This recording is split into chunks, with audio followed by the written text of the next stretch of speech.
After we're finished assembling our Bitterroot vise, if we're looking to switch it from right-handed to left-handed, it's very simple.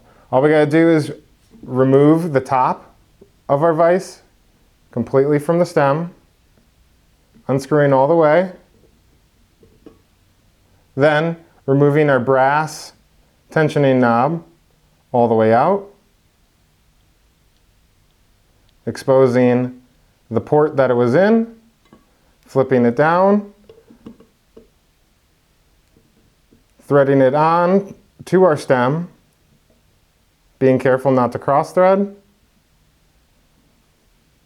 making sure that's tight, placing our brass knob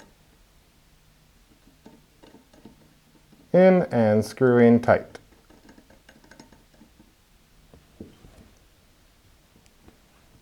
Thanks everybody for watching these videos. We're really excited about these products.